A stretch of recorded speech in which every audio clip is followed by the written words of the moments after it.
అన్ని కాళ్ళ ముందు చూసుకోండి.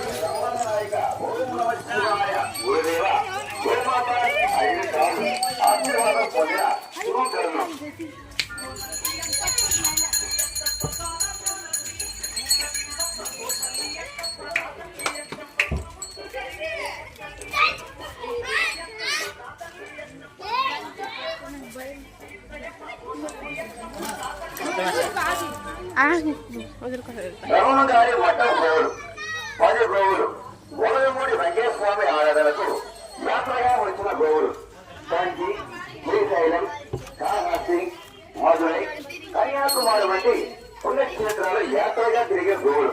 తల్లి బిడ్డలు 10 గోమాతలు. తల్లి గోమాతకు అనంతమైన భుజములు.